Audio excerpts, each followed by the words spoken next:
창세기 43장 34절, 요셉이 자기 앞에서부터 그들에게 음식을 집어주는데 베냐민의 음식은 그들 중 누구보다도 많아 5배나 되더라. 그들이 요셉과 함께 마시고 즐거워하더라. 말씀의 제목은 즐거워하기까지가 되겠습니다. 세상에 존재하는 모든 사람들 예외 없이 누구나 다 즐거워하기를 원할 것입니다. 기쁘고 즐거운 삶을 살기 원할 것입니다. 근데 모두가 다 그처럼 기쁘고 즐거운 삶을 살고 있는가 돌아보면 나부터 시작해서 그렇지 못한 현실을 보게 되는 것이 사실이죠. 누구나 즐거운 삶, 기쁜 삶을 살기 원하는데 내 삶이 현실과는 다른 것을 보게 됩니다. 문제가 무엇일까요? 문제는 어디나 다른 데 있지 않습니다. 하나님과의 관계에 문제가 있습니다. 하나님을 내가 바라보고 있는 것인가, 아니면 내가 사람을 바라보고 있는 것이냐, 내 환경을 바라보고 있는 것이냐, 거기에 달려있는 것을 우리가 알아야 되는 것이죠. 문제는 다른 누가 아니라 나인 것입니다. 이것은 항상 그래요. 항상 그렇습니다. 오늘도 그것을 또 보게 되는 것입니다. 내가 하나님과 바른 교제 가운데 있지 않기 때문에, 내가 하나님을 살아계신 하나님으로 하나님과 그렇게 교제하고 있지 않기 때문에 하나님께서 우리가 기뻐하는 삶을 살기 원하시는데 현실은 그렇지 못한 것을 보게 되죠. 우리 하나님 어떤 분이십니까? 우리 하나님 모든 것의 근원이 되시는 분이죠. 모든 것이 되시는 분이십니다. 우리 하나님은 나의 기쁨이 되는 분이시죠.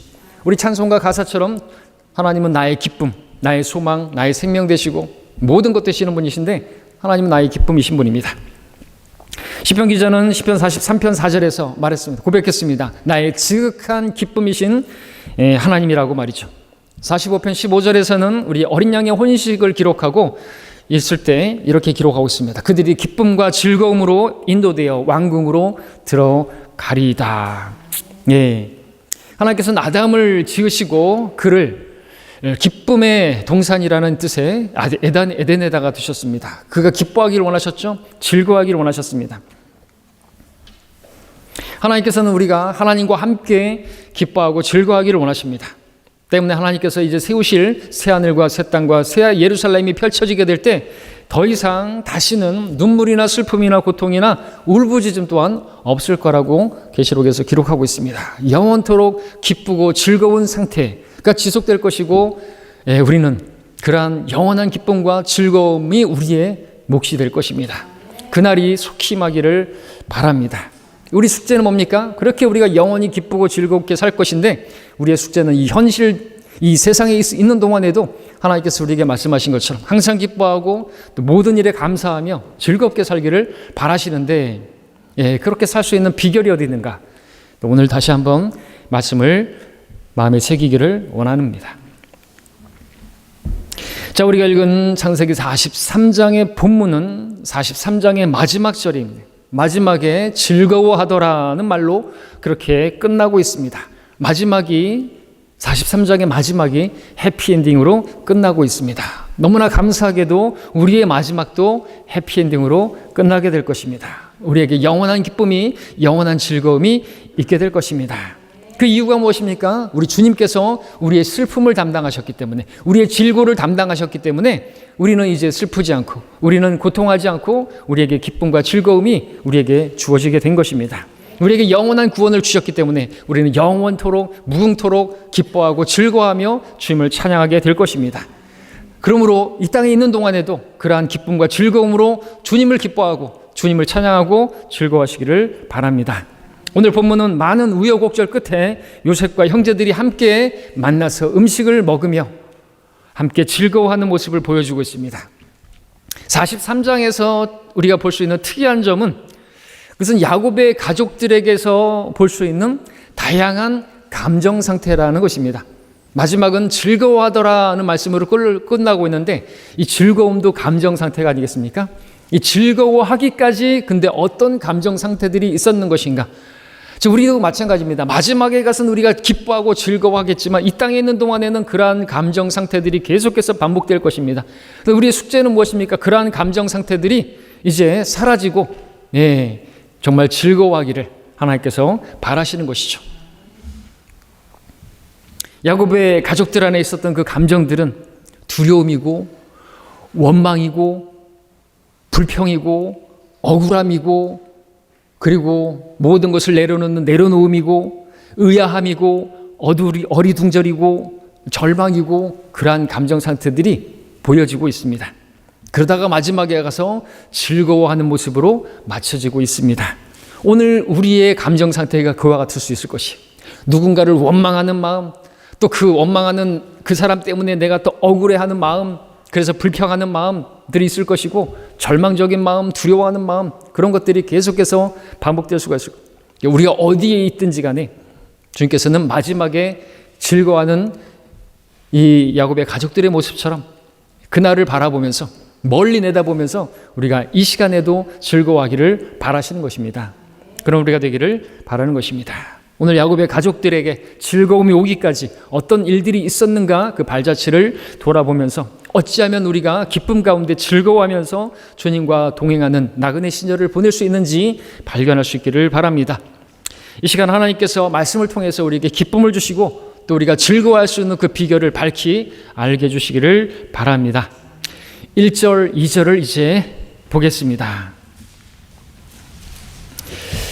기근이 그 땅에 심하고 그들이 이집트에서 가져온 곡식을 다 먹으니 그들의 아비가 그들에게 말하기를 또 가서 식량을 좀 사라 하니, 오늘 말씀은 기근이 그 땅에 심했다는 말씀으로 시작하고 있고, 그러나 마지막은 기뻐하고 즐거워하는 모습으로 끝나고 있습니다. 의미가 있죠? 자, 하나님께서 파라오의 꿈을 통해서 또 요셉의 그 해석을 통해서 알려준 바로는 기근은 7년이 될 것입니다. 나중에 요셉이 야곱을 만나서 한 말을 보게 되면 기근이 2년이 지금 지나고 있고 앞으로도 5년이나 더 기근이 있을 예정이라고 그렇게 말하는 것을 보게 됩니다. 야곱의 가족들은 심한 기근으로 인해서 지금 지치고 매우 힘든 가운데 있었습니다. 문제는 2절처럼 그들이 이집트에서 가져왔던 그 곡식이 다 떨어졌다는 것이고, 지금 이제 또 굶어 죽게 생긴 것이죠. 시간이 좀 지나면서 상황이 좀 나아지면 좋겠지만 오히려 여전히 기근은 더 극심해졌고 곡식은 다 떨어졌고, 자, 그런 가운데서 이제 야곱은 아들들에게 다시 가서 양식을 사오라고 말할 수밖에 없는 상태가 되었습니다. 이제 3절로 5절까지 또 보게 되면 유다가 말합니다. 야곱에게 말하기를 그 사람이 우리에게 엄격하게 단언하며 말하기를 너희 아우가 너희와 함께 하지 않으면 너희가 나의 얼굴을 보지 못하리라 하였으니, 아버지께서 우리 아우를 우리와 함께 보내신다면 우리가 내려가서 아버지께 식량을 사다 드리리이다. 그러나 아버지께서 그를 보내시지 아니시면 우리가 내려가지 아니하리니, 이는 그 사람이 우리에게 말하기를 너희 아우가 너희와 함께 하지 않으면 너희가 내 얼굴을 보지 못하리라 하였음이니이다. 유다가 말을 했습니다. 처음에 했던 말을 기억나게 했습니다. 베냐민이 우리와 함께 하지 아니하면 그 사람이, 이집트 통치자가 너희는 내 얼굴을 보지 못할 것이다 라고 말을 했던 것이죠. 곡식을 사지 못하게 될 거라는 것이죠. 그러자 6절 7절에서 야곱이 말하기를 너희가 어찌하여 너희에게 아우가 더 있다고 그 사람에게 말하여 나를 이처럼 해롭게 하느냐 하더라.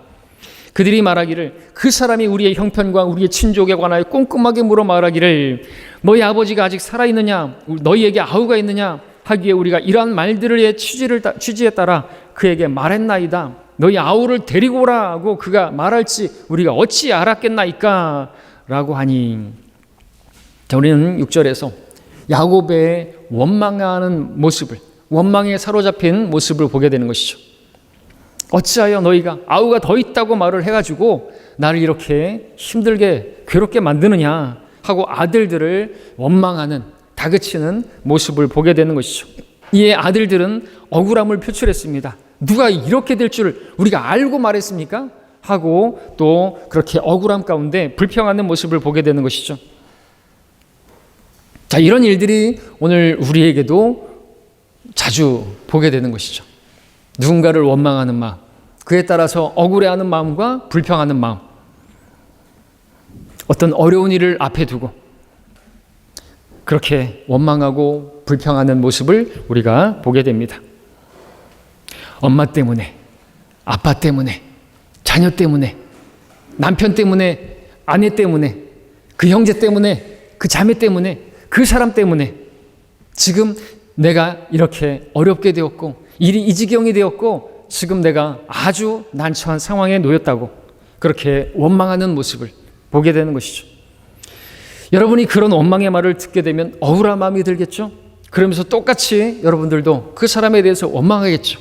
엄마 때문에, 아빠 때문에, 당신 때문에 내가 이렇게 되었다고, 당신 때문에 내가 못 살겠다고, 아주 죽겠다고 그런 말들을 하는 것을 보게 됩니다. 자, 우리에게서 이러한 원망의 마음이 또 불평의 말들이 나오는 이유가 무엇이겠습니까?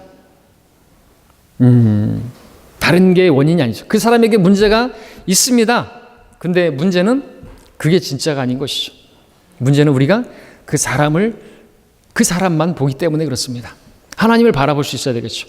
내가 하나님과 동행하고 있다면 우리는 그런 원망이나 불평은 없게 될 것입니다.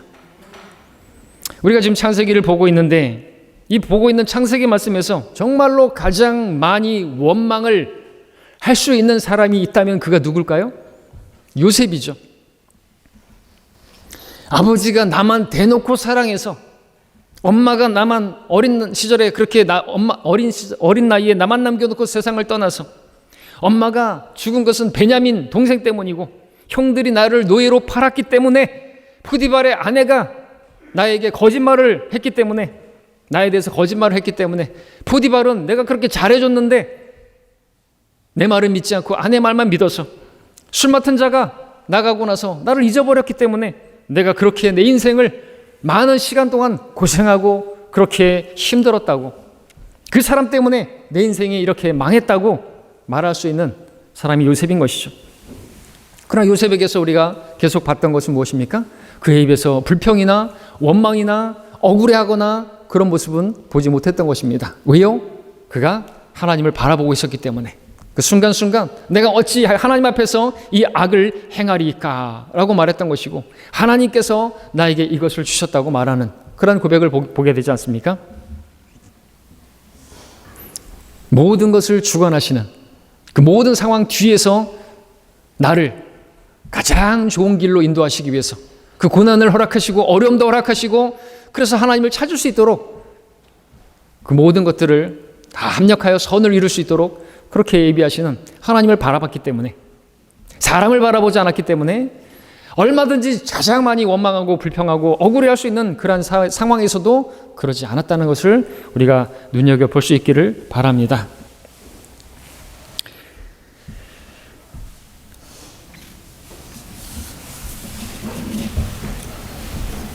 우리가 그렇게 야곱처럼 요셉처럼 하나님을 바라볼 수 있다면 하나님과 함께 동행할 수만 있다고 한다면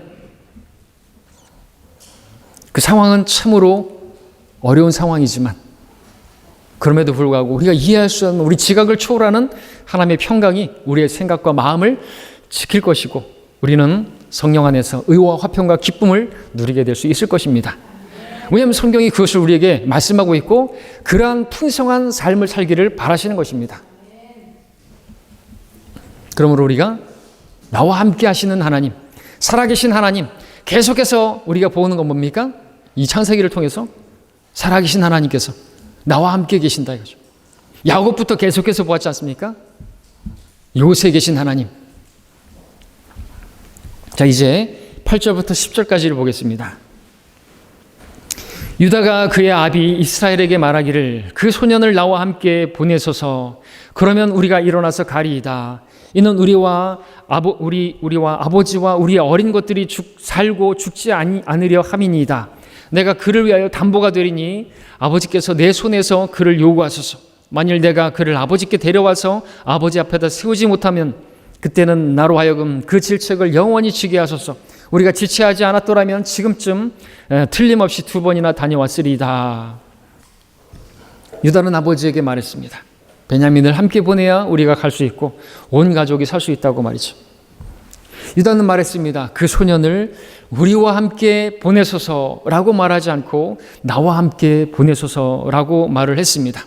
베냐민을 다른 누가 아니라 내가 책임지겠다고, 그를 아버지 앞에 다시 데리고 오지 않는다면 내가 질책을 당하겠다고, 내가 모든 것을 감당하겠노라고 그렇게 말을 했다는 것이죠. 자신이 베냐민을 위해서 담보가 되겠다고 그렇게 말을 했던 것이죠. 자, 이렇게 말한 유다는 어떤 사람이었습니까? 자신의 두 아들을 잃어버린 사람으로서 아들을 잃는 것이 얼마나 아픈 일인지 누구보다 잘 아는 그러한 사람이었습니다. 그러므로 유다의 말은 야곱에게 있어서 남다른 말이었겠죠. 우리 앞서 르우벤도 똑같은 말을 했습니다. 아버지, 베냐민을 데리고 가야 됩니다. 그래야 곡식을 사올 수 있습니다.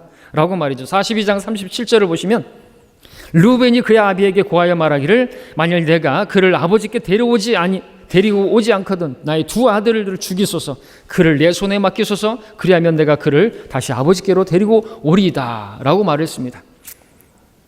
근데 유다하가 말한 그 말에 야곱의 마음이 움직이게 되고 그리고 베냐민을 내어주는 것을 우리가 결과적으로 보게 되는데, 그렇다면 무엇의 차이가 있을 것인가 우리가 생각해 볼 필요가 있죠. 르우벤에게서는 우리가 무엇을 볼 수 있습니까? 자신이 희생하는 것이 아니라 애매하게 자기 아들들을 그렇게 죽이겠다고 말하는 거죠. 유다는 자기를 희생하는 것을 보게 돼요. 자기가 담보가 되겠다는 거죠. 자기가 모든 질책을 당하겠다고 하는 자기 희생이 있는 것입니다. 그리고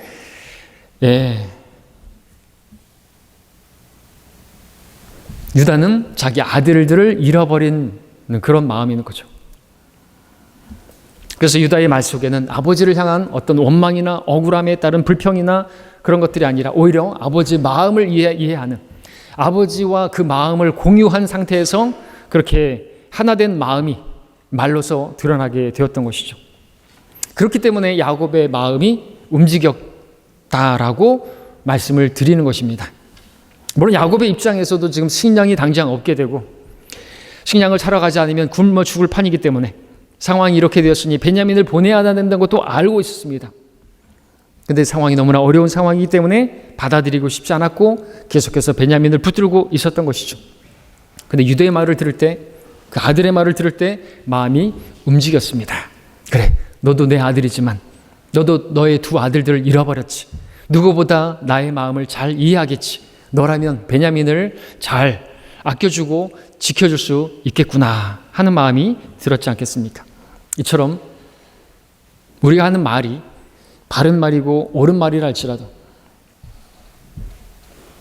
그 마음이 중요하겠죠.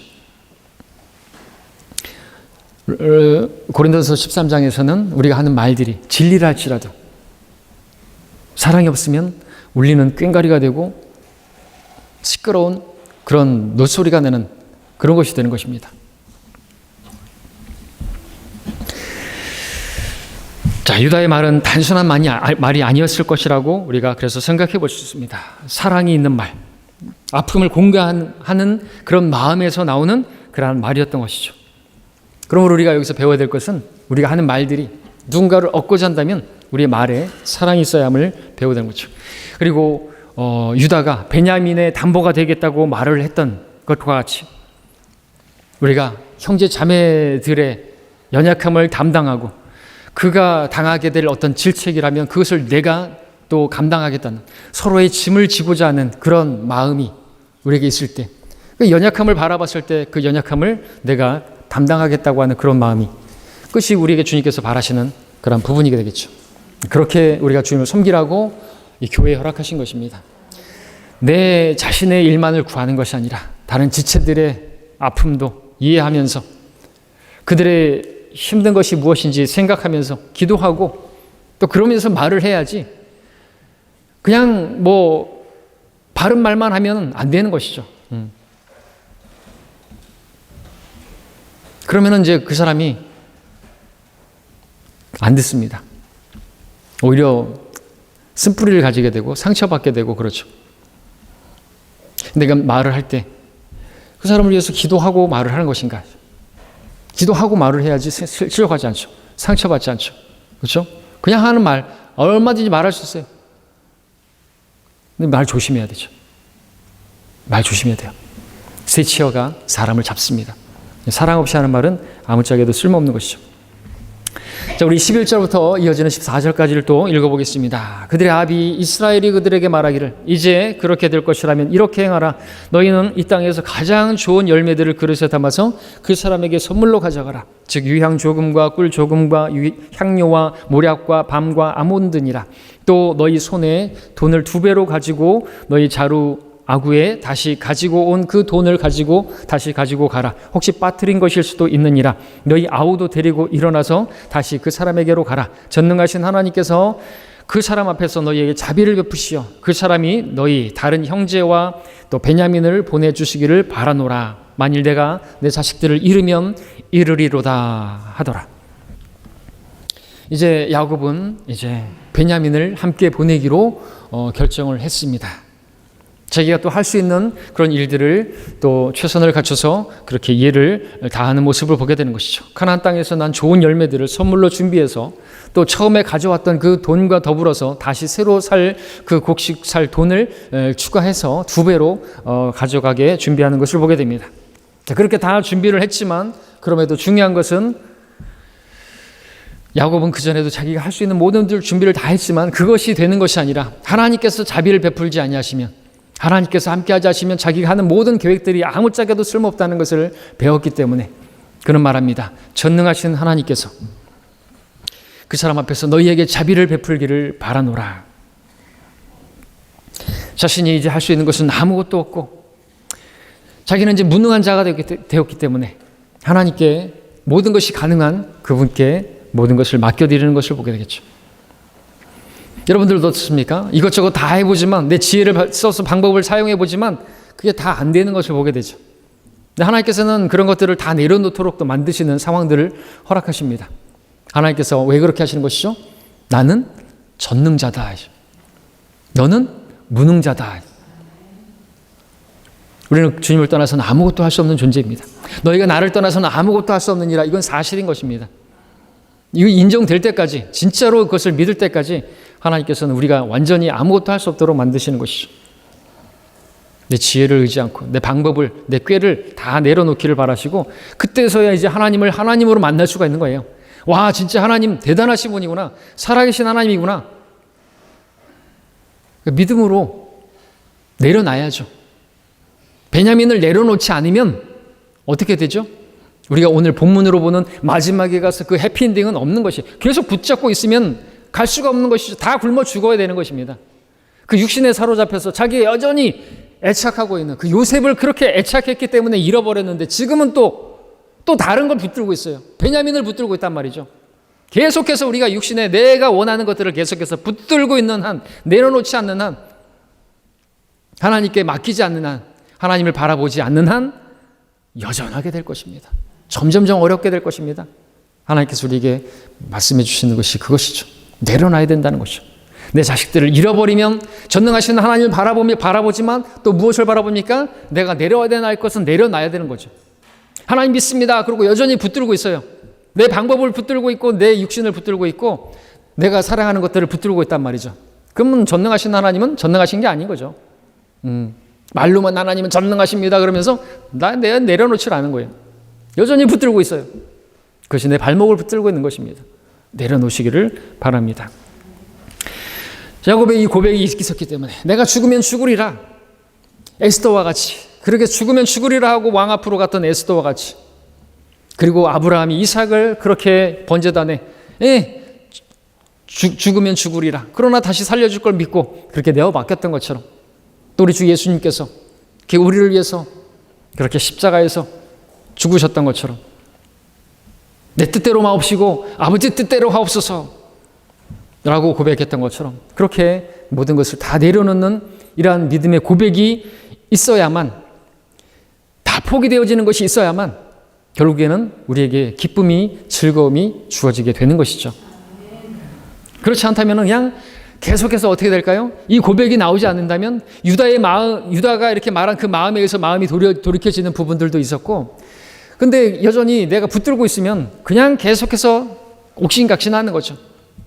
아버지 때문에 너희들 때문에 왜 너희들이 그렇게 말을 해서 원망과 억울함 사이에서 아무것도 해결되어지는 것은 없는 것입니다. 우리가 그것을 발견하길 바랍니다. 야곱은 드디어 모든 것을 내려놨습니다. 믿음의 고백을 했습니다. 내 자식들은 절대로 잃어버릴 수 없어 라고 했던 그 애착과 끈질김, 그 매달림, 자신의 그 생명이 그 베냐민에게 붙어있고 근데 그 모든 것들을 다 내려놓고 이제 하나님을 바라보고 내 뜻대로 마옵시고 아버지 뜻대로 하옵소서. 기도의 본을 보여주신 주님처럼 그렇게 다 내려놓고 맡기는 이 모습을 우리가 보게 되는 것이죠. 죽음이 없이는 부활이 없는 것처럼 이렇게 야곱과 같이 자신을 내려놓는 것이 없이는 해피엔딩도 없습니다. 즐거워하더라 이게 없는 것이 그냥 여전히 불평하고 억울해하고 원망만 하는 그런 모습만 있을 것입니다. 오늘 우리의 삶에 오직 주님으로 인한 평강과 기쁨과 즐거움이 감사가 있으려면 여러분들 내려놓는 것이 있어야 함을 기억하시기를 바랍니다. 내 뜻을 내려놓고 오직 하나님의 뜻을 붙들어야 하는 것이죠.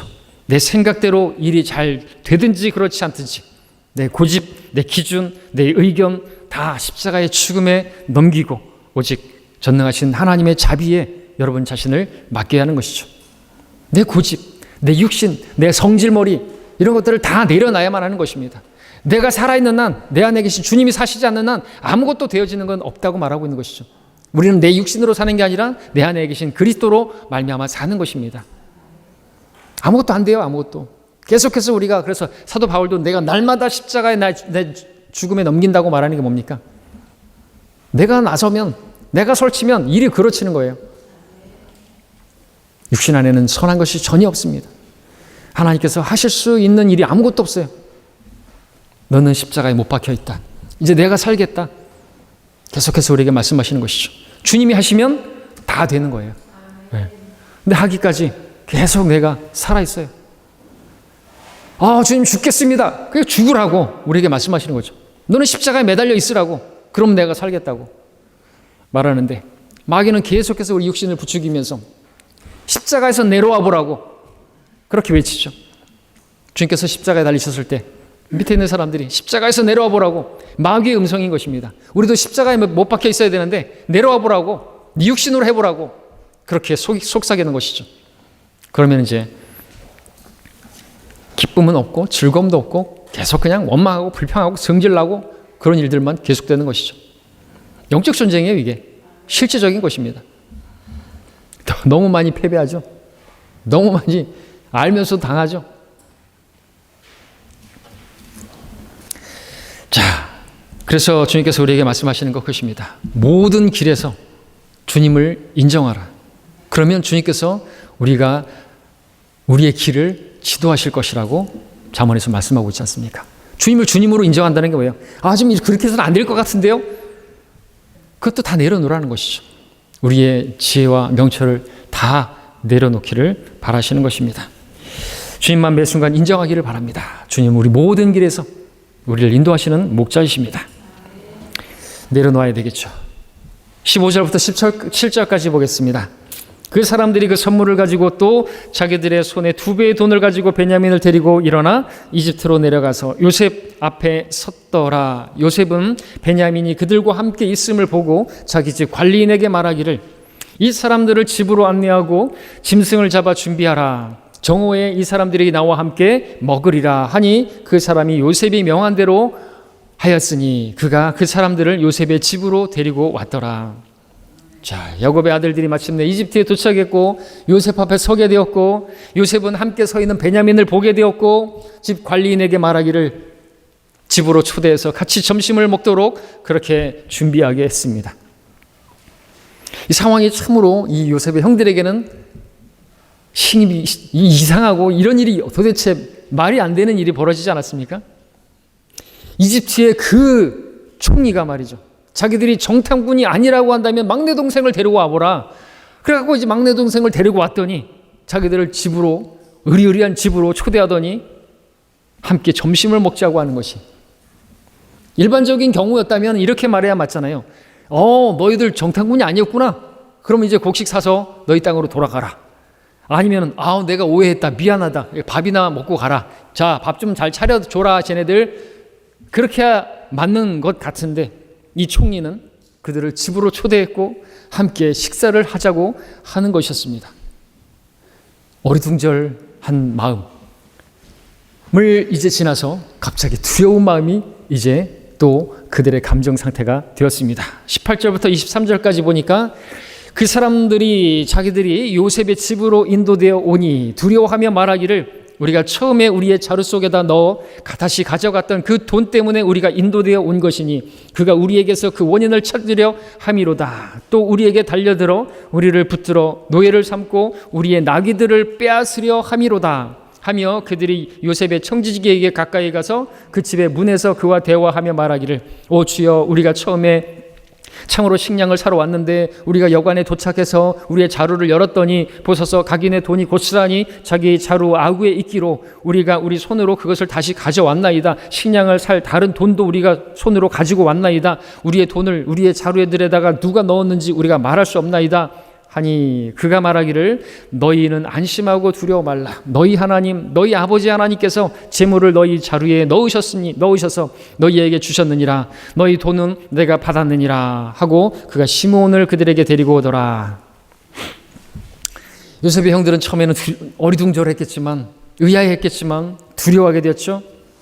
자루에 들어있던 그 돈 때문에 자기들이 이제 그 총리의 집으로 끌려간다고 생각을 했고 그리고 노예가 될 거라고 생각했고 자기들이 가져왔던 그 나귀들은 다 빼앗길 거라고 그렇게 오해를 했던 것입니다. 마치 이집트의 총리가 노예가 없어서 나귀들이 없어서 그 기회를 사로잡아서 그들의 진짜 벼룩의 간을 내먹는 그런 양아치 같은 그런 사람으로 오해하고 있는 것이죠. 그런데 요셉의 형들이 요셉에 대해서 오해하고 있는 이 모습, 오늘날 주님을 오해하고 있는 우리들의 모습 아니겠습니까? 우리는 인생의 메마름과 기근으로 인해서 주님께 달려갔습니다.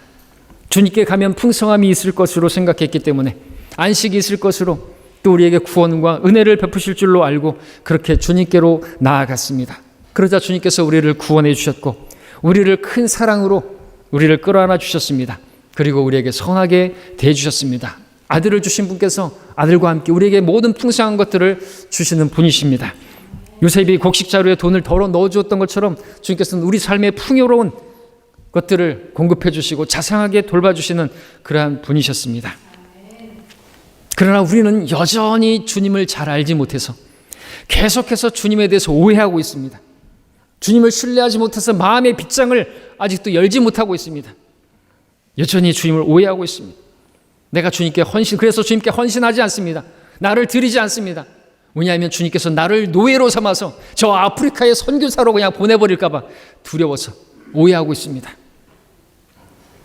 또는 내가 모아놓은 그 좋은 것들을 다 빼앗아 가실까 봐 마치 요셉의 형들이 나귀를 빼앗듯이 근데 좋은 것들을 다 빼앗아 가실까 봐 그렇게 하나님에 대해서 오해하고 있습니다. 우리 하나님은 그러나 그런 분이 아니시죠. 우리 주님께서는 우리에게 생명과 호흡과 만물을 주시는 분이라고 말씀하고 있습니다. 자신의 생명을 우리를 위해서 주신 그분께서 우리에게 더 좋은 것들을 값없이 주시지 않겠느냐고 말씀하시는 것입니다. 이처럼 좋으신 주님을 여러분 오해하지 마시고 여러분에게서 뭔가 빼앗아가기 위해서 여러분들로 하여금 어떤 여러분과 교제하기를 원하시고 식사를 같이 함께 하듯이 여러분들을 그렇게 맞아들이는 그분을 절대로 오해하지 마시기 바랍니다. 이 시간도 주님께서 여러분에게 말씀하시는 것이 여러분들을 위해서 하는 것이지 여러분들에게서 뭘 갈취하기 위해서 이런 말씀을 주시는 것이 아닌 것을 여러분들 이해할 수 있기를 바랍니다.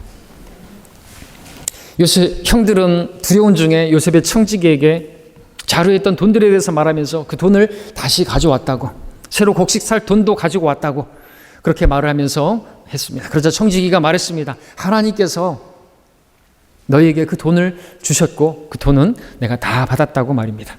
그러면서 안심시켰습니다. 두려워 말라고.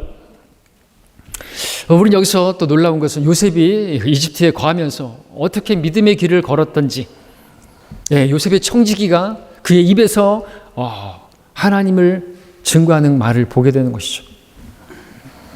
이집트 사람이 어떻게 하나님의 백성 야곱의 그 형들에게 야곱의 가족들에게 요셉의 형제들에게 먼저 하나님을 이야기하고 있습니다. 하나님께서 그것을 주신 것이라고 말이죠.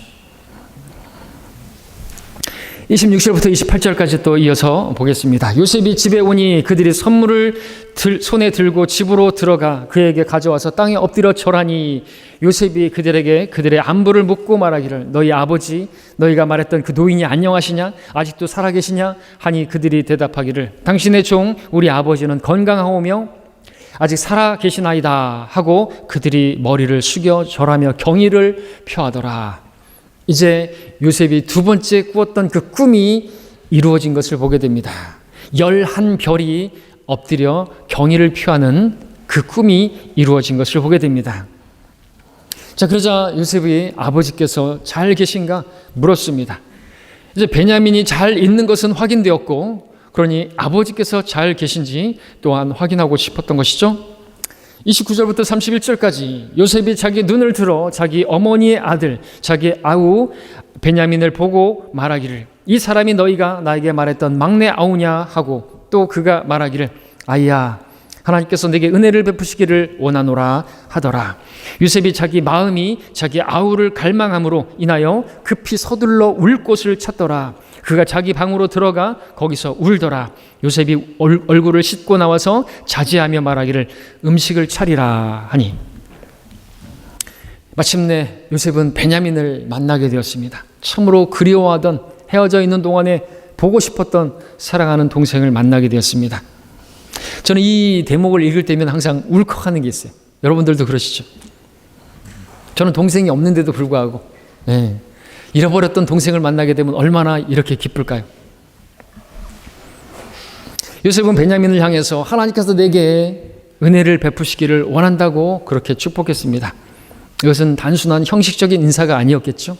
정말 헤어져 있는 동안 그 동생을 생각하면서 정말 하나님께서 은혜 베풀기를 원하면서 그렇게 기도했을 것이 하나님 베냐민을 지켜주십시오. 어쩌면 자신이 그렇게 아버지로부터 사랑을 받아서 형들에게 미움을 받고 그렇게 버림당하고 죽은 자나 같이 되었던 것처럼 이제는 내 사랑하는 내 동생, 내 어머니 라헬을 내 아버지 야곱이 너무나 사랑해서 이제는 베냐민을 끌어안고 있을 텐데 이제 그 베냐민이 또 형들에게 미움당하고 나와 같은 신세가 되진 않을까 그런 마음에 항상 기도했을 것이요. 하나님 은혜를 베풀어 주십시오. 하나님 지켜주십시오. 그 같은 마음에서 그 간절한 마음에서 나오는 그런 말이었겠죠. 요셉은 북받치는 감정에 울음이 나올 것 같아서 이제 급히 울 곳을 찾아 피했다가 다시 나옵니다. 감정을 자제하고 음식을 차리게 합니다. 그리고 이제 요셉은 형들에게서 또 확인하고 싶은 것이 있었겠죠. 자, 32절부터 34절까지 마지막입니다. 그들이 요셉에게 따로 차리고 그들에게도 따로 차리고 요셉과 함께 먹는 이집트인들에게도 따로 차렸으니 이는 이집트인들이 히브리인들과 함께 음식을 먹지 않으려 함이니 그것이 이집트인들에게 가증함이기 때문이라. 그들이 요셉 앞에 앉되 장자는 그의 장자권대로 막내는 그의 젊은 서열대로 앉았으니 그 사람들이 서로 기이히 여기더라. 요셉이 자기 앞에서부터 그들에게 음식을 집어주는데 베냐민의 음식은 그들 중에 누구보다도 많아 5배가 되더라. 그들이 요셉과 함께 마시고 즐거워하더라. 3개의 식탁이 차려졌습니다. 요셉을 위해서 하나, 또 이집트인들을 위해서 하나, 또 요셉의 형제들을 위해서 하나가 차려지게 되었습니다. 요셉의 형제들은 나이 순으로 그렇게 형들을 앉혔습니다. 어떻게 그렇게 순서대로 잘 앉히게 되었는지 정말 기이하게 여기가 되겠죠. 연년생의 형들도 있을 것이고 어쩌면 동생이 형보다 더 나이 많아 보이는 그러한 동생도 있었을 텐데 어떻게 이렇게 순서대로 잘 차례대로 앉게 했는지 정말 놀랄 따름이 아니죠. 점쟁이도 아니고 정말 신기하고 놀라웠을 것입니다. 그리고 이집트의 높은 그 관리들과 함께 그 의리의리한 그 저택에서 함께 음식을 먹는다 자체가 참으로 또 신기하고 의아했을 것입니다. 우리는 그저 곡식이 없어서 곡식을 사러 왔는데 우리를 이렇게 대접해 주다니 너무나 이상했고 의아했을 것입니다.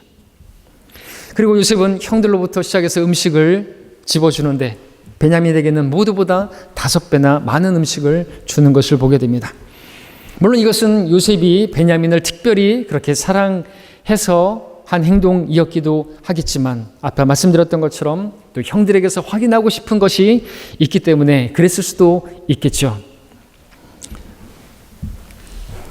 네, 아버지가 나를 너무나 그렇게 한 5배는 사랑하는 그런 사랑으로 나를 사랑해서 내가 미움을 당했는데 이제 드러나게 이제 자신이 베냐민을 드러나게 5배나 사랑하는 그 모습을 보였을 때 형들이 어떻게 하는가 보고자 하는, 또 미워하고 그렇게 또 그 편애하는 그 사랑에 오해해서 그렇게 대하는 그런 모습이 있지 않은 것인가. 그리고 그동안에 그렇게 베냐민은 어떤 정말 콩쥐와 같이 팥쥐에게서 박해를 받고 살았지는 않았는가, 째려보는 눈을 보이고 있지는 않은 것인가. 그런 것들도 확인하고 싶은, 나중에 또 계속해서 또 확인하고 싶은 것들이 있었던 것이죠. 이런 모든 것들이 다 해결돼야 되기 때문에 요셉은 계속해서 이러한 것들로 시험을 했던 것이죠. 자, 이제 요셉의 형제들은 이제 식사 수대로 인해서 어리둥절했지만 함께 먹고 마시며 즐거워하게 되었습니다. 자, 이상 우리는 즐거워하기까지 라는 제목으로 창세기 43장을 살펴보았습니다. 오늘 말씀은 기근으로 시작되었지, 그리고 원망하고 불평하는 그런 모습으로 시작되었지만 마지막은 즐거움으로 끝났습니다. 우리가 모든 일어난 어려운 일들을 육신의 눈으로만 바라본다고 한다면 우리도 변함없이 야곱과 그 형들과의 모습 그대로였을 것입니다. 또 내가 애착하는 것을 여전히 붙들고 있게 된다면 여전히 원망하고 또 불평하는 모습, 그런 반응을 보일 수밖에 없게 될 것입니다. 그럼 오늘 우리가 말씀에서 무엇을 보게 되었습니까? 먼저는 한 사람 유다, 그 자신이 자기를 희생하는 그러한 희생의 고백으로 인해서 야곱의 마음이 변화된 것을 보았습니다. 그리고 전능하신 하나님을 바라보게 되는, 자비 하나님의 모든 것을 맡기는 그런 믿음의 결단까지 이르렀던 것을 보게 되었습니다. 내가 자식들을 잃으면 이르리라. 모든 문제를 주님 앞에 맡기는 참 믿음이 야곱에게서 나타나게 되었습니다. 유다 지파에서 오신 주 예수님께서는 유다가 형제들을 위해서 자기를 담보로 드렸던 것처럼 우리를 위해서 구원의 담보가 되셔서 십자가에 달리셨고, 너무나 신기하고 놀라운 사랑으로 자격 없는 우리에게 놀라운 자비와 은혜로 구원을 해주셨습니다. 그러니 이제 우리도 예수님의 생명으로 말미암아 잃어버린 혼들을 구원하기 위해서, 또 연약한 형제 자매들을 믿음으로 이끌 수 있기 위해서 우리 자신들이 그들의 연약함을 담당해야 하고, 또 우리가 우리 자신을 희생하는 것이 있어야 하는 것이죠. 유다가 그렇게 자신을 희생하고 자기가 질책을 담당하겠다고 했던 것처럼 우리 주님께서 그러하셨던 것처럼 우리도 다른 형제 자매들을 위해서, 또 잃어버린 저 혼들을 위해서 내가 당하는 어떤 억울함이나 또 어떤 그런 질책이나 욕먹음이나 이런 것들도 감당할 수 있기를 하나님께서는 바라시는 것입니다. 그렇게 우리가 믿음의 길을 걸어가길 바라시는 것이죠. 형제들과 함께 말이죠. 요셉의 형들에게 두려움이 있었고 의심도 있었지만 너무나 이상하면서도 따뜻한 풍성한 대접을 받으면서 즐거움을 누리게 되었습니다. 자, 그러나 그 즐거움을 얻기까지, 즐거워하기까지 많은 과정들이 있었습니다. 근데 그 모든 과정들 또한 은혜였고 하나님께서 하시고자 하시는 일들이 있었음을 보게 되었습니다. 오늘 우리의 발걸음이 어디까지 와 있는지, 여러분 어디에 있는 것입니까? 여러분이 지금 기근으로 인해서, 어려움으로 인해서 원망하고 계실 수가 있고 억울해할 수가 있으시고 불평하고 계실 수도 있을 것입니다. 또는 어떤 분은 형제를 위해서 드려지는 가운데, 모든 것을 주님께 맡기는 가운데 나 자신을 십자가의 죽음에 내어주는 그 자리에 계신 분들도 계실 것입니다. 또 주님을 오해하면서 두려움 가운데 여전히 주저하고 헌신하지 못하고 계시는 분들도 계실 것입니다. 또는 너무나 신기하고 이상한 정말 주님의 사랑에, 그 은혜에 감사해서 주님과 교제하면서 먹고 마시고 기뻐하며 즐거워하고 계시는 성도도 계실 것입니다. 여러분은 지금 어디에 있습니까? 여러분이 어디에 있든지 우리가 해야 할 일은 우리에게 모든 좋은 것들을 주시는, 합력하여 선을 이루시는 주님을 바라보는 것입니다. 그 주님께서 나와 함께하고 계시면서 나로 하여금 기뻐하고 즐거워하게 하시기 위해서 내려놓으라고 말씀하시고 나를 바라보라고 말씀해 주고 계신 거예요. 더 이상 사람 바라보면서 원망하고 불평하고 억울해하고 주저하고 머뭇거리고 내려놓지 못해서 붙들고 있고 그러지 말고 나를 바라보고 나는 전능자다 말씀해 주고 계시는 것입니다. 오늘 우리 모든 길을 알고 계시고 주관하고 계시는 그 주님을 우리가 바라보고 주님을 주님으로 인정하고 전능하신 분으로 인정하고 그분께 맡기시기를 바랍니다. 빛난 면류관을 얻기까지, 주님 앞에서 영광스러운 구원을 얻을 때까지, 그분과 함께 기쁘고 즐거운 영혼을 맞기까지 우리가 이 땅에서 우리가 포기할 것을 포기하고 내려놓을 것을 내려놓고 주님을 바라보는 우리의 믿음의 걸음을 다시 한번 새롭게 걷는 우리 모두가 되기를 바랍니다. 기도하시겠습니다. 잠시 머리 숙이시겠습니다.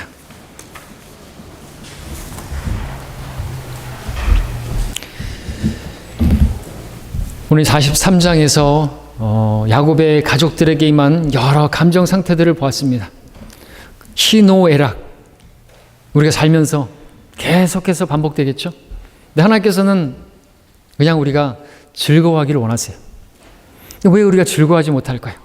우리가 항상 기뻐하고 우리가 모든 일에 감사하기를 바라시는데 우리 하나님의 의로 말미암아 성령 안에서 의와 화평과 기쁨을 누리기를 원하시는데 왜 우리는 그렇게 살지 못하는 것일까요? 우리가 하나님 바라보지 못하기 때문에 그렇죠. 사람을 바라보기 때문에 그렇죠. 사람은요 실망스러운 존재입니다. 그러면은 정말 어렵게 돼 있어요. 하나님께서 우리에게 말씀해 주신 것이 무엇입니까? 여러분들 각자가 하나님 말씀을 받은 대로 이 시간 이제 기도하는 시간을 갖기 원하십니다. 기근으로 시작해서 또 원망과 불평하고 주저하고 그런 마음들이 있지만 이제 즐거워하는 모습으로 끝난 오늘 말씀을 보면서 하나님께서 여러분들이 어디에 지금 이르렀든지 하나님께서는 우리가 마지막에 저 하늘에서 영원한 기쁨과 즐거움을 누릴 우리들이 이 땅에 있는 동안에도 그 기쁨과 즐거움을 지속하기를 바라십니다. 자, 오늘 그 비결을 알게 되셨을 줄로 믿고 이 말씀을 우리 자신에게 적용해서 그렇게 살아보기를 원합니다. 믿음으로 발걸음을 내딛는 우리가 되기를 바라십니다. 여러분 이 시간에 각자 앉은 자리에서 머리 숙여 기도하는 시간 가지시겠습니다. 기도하시겠습니다.